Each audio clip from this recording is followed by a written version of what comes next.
एक बेहद गरीब लड़की माया एक लग्जरी जिम के अंदर गई। उसके फटे कपड़े देखकर जिम के मालिक ने कहा, कहाँ घुसी चली आ रही हो? हमारे पास पहले से झाड़ू पोछा करने वाले हैं। नहीं भैया, मैं यहाँ काम मांगने नहीं आई हूँ। मैं भी इस जिम में एक्सरसाइज करना चाहती हूँ। कितनी फीस लगेगी? अरे जल्दी से सब लोग इधर आओ। जिम के सारे लड़के लड़कियाँ वहाँ पर आ गए। उनमें से एक अमीर लड़की पायल बोली, माया तू यहाँ क्या करने आई है? दीदी मैं भी यहाँ जिम करना चाहती हूँ, आप बताइए ना क्या फीस लगेगी? कम से कम 10,000 हर महीने लगेंगे, दे पाओगी? इतनी महंगी फीस सुनकर माया सोच में पड़ गई, लेकिन ठीक है मैं पैसों का इंतजाम कर लूंगी। इतना कहकर माया वहाँ से चली गई। जिम वाले भैया, ये चाहे जितने पैसे दे दे, इसे जिम में घुसने मत देना। मैं नहीं चाहती कि जिस जिम में मैं जाती हूँ वहीं मेरी नौकरानी की बेटी भी जाए। मुझ में और उसमें फर्क क्या रह जाएगा? अगर आपने उसे एडमिशन दे दिया तो मैं कोई दूसरा जिम ज्वाइन कर लूंगी। अरे नहीं नहीं मैडम। अपने कान के झुमके बेचकर माया अगले दिन जिम में आई, लेकिन बाहर सिक्योरिटी गार्ड ने उसे भगा दिया। शाम को अपना उदास चेहरा लेकर वो पायल के बंगले पहुंची, जहां पर उसकी माँ झाड़ू लगा रही थी। माँ, मैं भी पायल दीदी की तरह जिम में एक्सरसाइज करना चाहती हूँ, लेकिन उन लोगों ने मुझे घुसने ही नहीं दिया। बेटी, हमारी इतनी औकात नहीं है। तभी वहाँ पर पायल और उसके माँ बाप भी आ गए। माया, पहली बार तुम्हारी माँ ने समझदारी वाली बात की है। उन्हें अपनी औकात का पता है। तुम भी अपनी औकात जान लो और दोबारा उस जिम की तरफ देखना भी मत। पायल, ये कैसी बातें कर रही हो उनसे? यही सिखाया मैंने तुझे। तुम चुपचाप अंदर जाओ, मेरी बेटी बिल्कुल सही कह रही है। खैर, खाना पीना बनाने के बाद वो अपनी बेटी माया के साथ अपने टूटे फूटे घर में आ गई। माया, इस तरह दुखी मत हो, खाना खा लो। और अगर तुम्हें एक्सरसाइज करनी ही है तो हमारे घर के बाहर इतनी जगह पड़ी है, देसी तरीके से एक्सरसाइज कर लो। तुम्हारे पिता भी घर में ही दंड बैठक लगाते थे। ये आपने बिल्कुल सही बताया माँ। अब मैं अपने घर को और अपने काम को ही जिम बना लूंगी। अगली सुबह जल्दी उठकर ममता ड्रम लेकर 1 किलोमीटर दूर सरकारी नल से पानी भरने जाती और भारी भरकम ड्रम कंधों पर लाद कर पैदल ही घर लाती थी। ये सब करने के बाद उसने मिट्टी और लकड़ी का इस्तेमाल करके डंबल बनाए। तभी वहाँ पर अपनी कार से पायल आई। देखो मोहल्ले वालों, ये लड़की मुझे टक्कर देने के लिए घर में ही एक्सरसाइज कर रही है। माया एक्सरसाइज करने में लगी थी। वो उनकी तरफ बिल्कुल ध्यान ही नहीं दे रही थी। चलो चलो, इस बंदरिया को तो मजाक सुनने की आदत ही हो गई है। पायल वहाँ से अपने बंगले पर चली गई। इधर कड़ी धूप में माया घंटों तक एक्सरसाइज करती रही। इसके अलावा वो अपनी गाय की सेवा करती थी। गाय माता, तुम्हारी और मेरी जिंदगी बिल्कुल एक जैसी है। हम दोनों देसी खाना खाते हैं। ऐसे ही दिन बीत रहे थे। एक दिन अचानक माया की माँ बहुत बीमार पड़ गई। माया ने उन्हें डॉक्टर को दिखाया। फिलहाल मैंने तुम्हारी माँ को दवाइयाँ दे दी हैं, लेकिन इन्हें कम से कम 1 हफ्ते के लिए अस्पताल में एडमिट करना पड़ेगा, तब जाकर ये पूरी तरह से ठीक होंगी। उसमें 1 लाख रुपए का खर्चा आएगा। ठीक है डॉक्टर साहब, जैसे ही पैसों का इंतजाम हो जाएगा मैं अपनी माँ को लेकर आ जाऊंगी। माँ, जब तक आप ठीक नहीं हो जाती आपके बदले मैं काम करने जाऊंगी। माया उनके घर गई, घर की साफ सफाई की, खाना बनाया। उसके बाद पायल के पिता से कहा, अंकल मेरी माँ की तबीयत बहुत खराब है, इसलिए मैं उनकी जगह काम करने आई हूँ। उन्हें अस्पताल में भर्ती करना होगा। 1 लाख रुपए की जरूरत है, क्या आप मेरी मदद कर सकते हैं? तभी वहाँ पायल की माँ आ गई। दे दीजिए ना बेचारी को पैसे, वो भी हमारे परिवार जैसी है और ये बात आपसे बेहतर कौन जान सकता है। उसकी ये बात सुनकर माया हैरान हो गई, लेकिन कुछ बोली नहीं। तुम बार बार बाहर कैसे निकल आती हो? चुपचाप जाओ, टीवी देखो जाकर। इन जैसे भिखारी हमारे परिवार का हिस्सा कभी नहीं हो सकते। इनके नए नए पैतरे होते हैं पैसे मांगने के। माया बेचारी रोती हुई घर आ गई। उसकी माँ की हालत दिन ब दिन खराब होती जा रही थी। फिर एक रोज मोहल्ले में एक अनाउंसमेंट हुआ। आपके मोहल्ले में 1 हफ्ते बाद बहुत बड़ी कुश्ती की प्रतियोगिता होने वाली है। जो ये प्रतियोगिता जीतेगा उसे 2 लाख का नगद इनाम दिया जाएगा। अब यही एक रास्ता है अपनी माँ का इलाज कराने का। मुझे ये प्रतियोगिता जीतनी होगी। पायल मोहल्ले की और भी बॉडी बिल्डर्स के साथ साथ माया ने भी अपना नाम उस कंपटीशन के लिए लिखवा दिया। फिर एक रोज, पापा कुछ भी हो जाए माया जीतनी नहीं चाहिए। इधर माया पूरा दिन, यहाँ तक कि रात में भी घंटों आंगन में अकेले ही एक्सरसाइज करती रहती थी। एक शाम पायल का पिता माया के पास आया। देखो पायल, तुम्हारी माँ की हालत बहुत खराब है। तुम उस कुश्ती कंपटीशन में सबसे जीत जाना, लेकिन मेरी बेटी से हार जाना। अगर तुमने ऐसा किया तो मैं तुम्हारी माँ के इलाज का सारा खर्चा उठा लूंगा। और अगर मैंने ऐसा ना किया तो?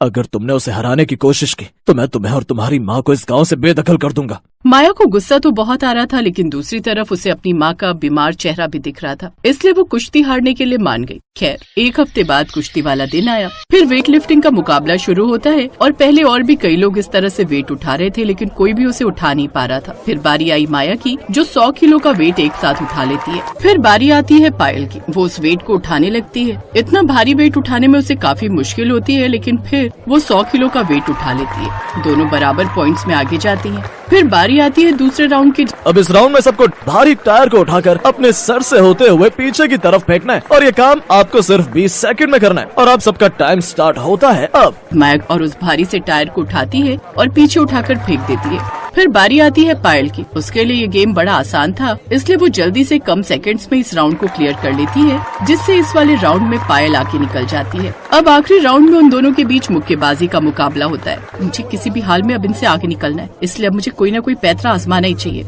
अब पायल जानबूझकर अपने हाथों में बाम लगाती है और बाम लगे उन हाथों से एक जोरदार मुक्का माया की आंखों पर मारती है, जिससे उसकी आंखों में मिर्च लग जाती है। इसका फायदा उठाते हुए पायल उसे एक जोरदार पंच मारती है, जिससे वो नीचे गिर जाती है।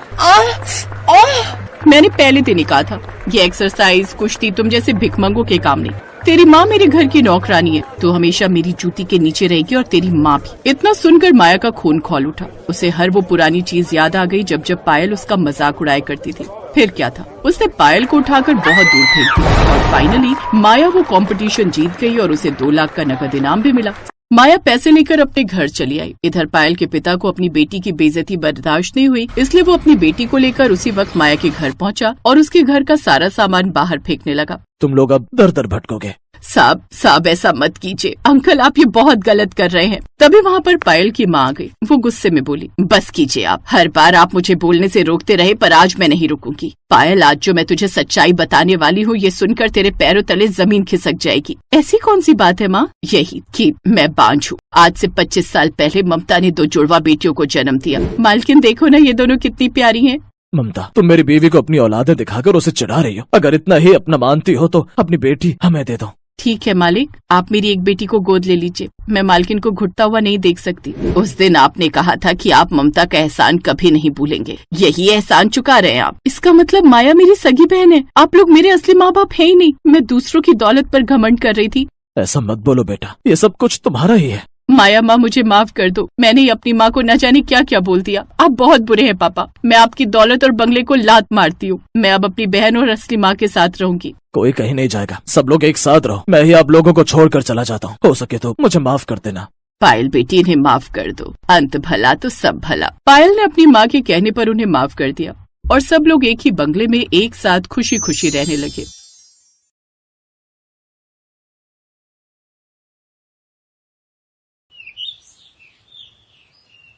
सोनी, ओ सोनी, ये देखो, मैं पूरे घर में इसे ढूंढ रही हूँ और ये महारानी यहाँ पड़ी मोबाइल ताक रही है। हाँ तो और क्या करूँ मैं, आप ही बताओ। सबसे पहले तो जाकर अपने कपड़े बदल।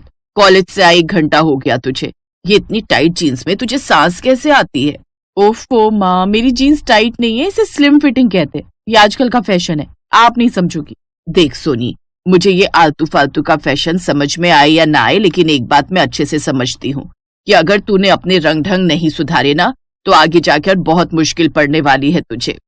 फैशन के नाम पर ये टाइट टाइट कपड़े पहनना, ये सब यहाँ माँ बाप के घर में तो चल जा रहा है, लेकिन ससुराल में कोई ये सब पसंद नहीं करेगा।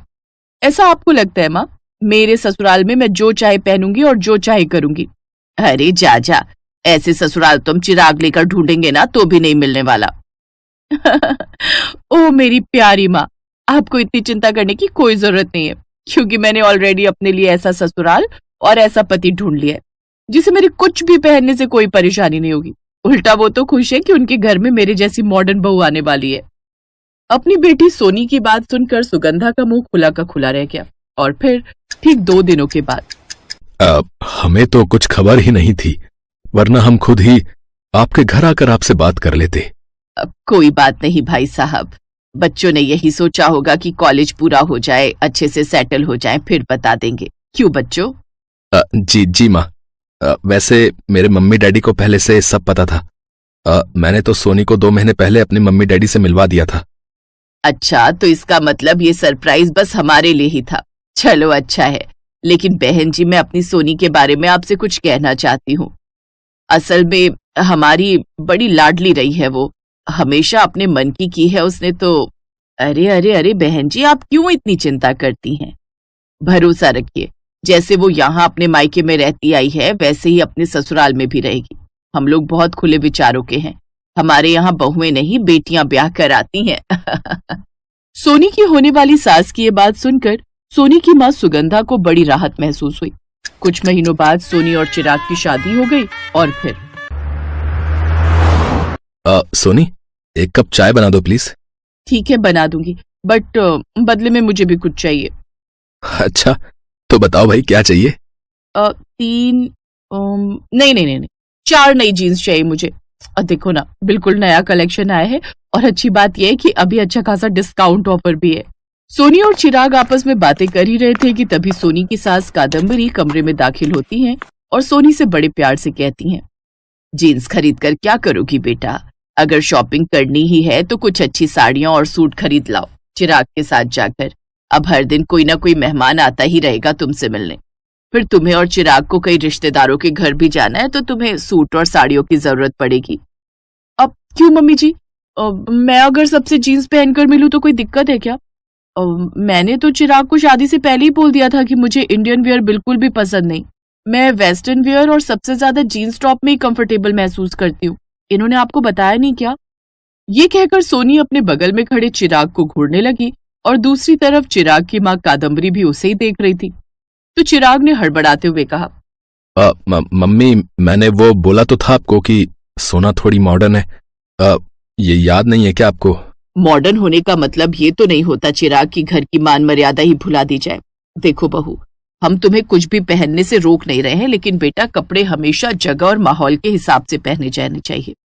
अब तुम चिराग के साथ कहीं घूमने जाओ या फिर अपने दोस्तों में जाओ तो शौक से अपनी जीन्स पहनो, लेकिन यहाँ रिश्तेदारों के सामने तुम्हें सूट या फिर साड़ी जैसे कपड़े ही पहनने चाहिए।